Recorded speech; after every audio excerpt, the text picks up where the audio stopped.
I don't think that going to reparative therapy is a good idea. I hated it. It's like forcing an introvert to learn how to be the life of the party.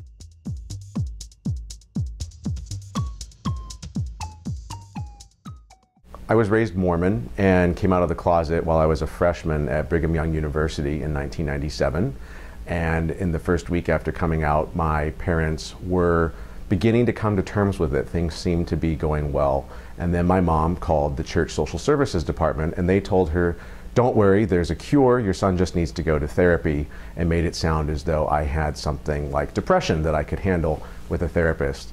So they called me and put a lot of pressure on me to go see someone in Salt Lake City, which was an hour drive away from where I was at Brigham Young. And I met with someone up there named Dean Bird, who I later learned was a central figure involved with the Narth organization. And Dean told me all about how sexual orientation is changeable and curable, and that the correct orientation for a man is to be attracted to a woman and to have children. And he gave me a little pamphlet to take home that had a picture of a success story couple with an ex-lesbian and an ex-gay man who were now happily married and living in suburban Salt Lake City with their children.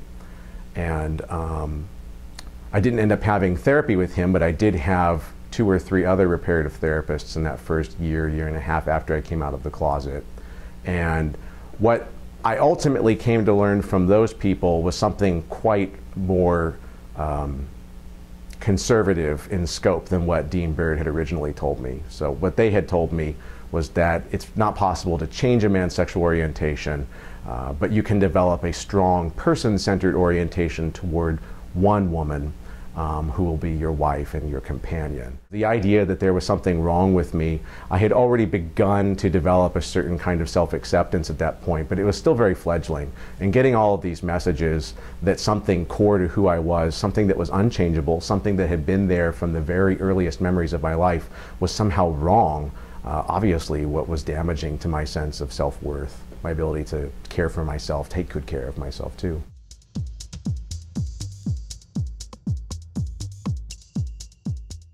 I think that NARTH and other ex-gay organizations do a great deal of damage to people in the process of coming out, especially with their families, because they communicate a really strong message that sexual orientation change is possible. And this gives families false hope. It gives families a leg to stand on in threatening their children in a variety of ways. I have one friend who told me that his mother threatened to have his childhood dog put to sleep if he didn't go see his reparative therapist. And obviously this was a loving mother who only thought that she was threatening something like that because she thought her son's life, her son's soul was at stake. If organizations like NARTH didn't communicate this kind of false hope, then I don't think that families would be inhibited in their process of coming out.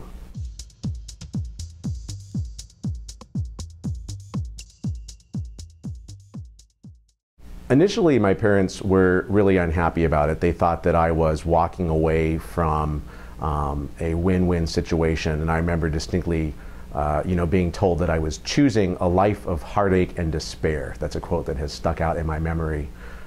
It's been a long time since then. In fact, I've noted the day of my coming out every year, and on the 10th anniversary of my coming out, I called my mom just to chat, and we ended up talking about my sexual orientation, and she said to me, "You know, it's been a long time, and for a long time I thought I couldn't handle this, and I've really come to accept that you're gay and that that's great and fine." And so our relationship has improved dramatically since the first days of my coming out. And Dad? Dad, same thing. My father is actually Jewish and a Reformed Jew, and I think he was always probably a little bit more accepting of me being gay.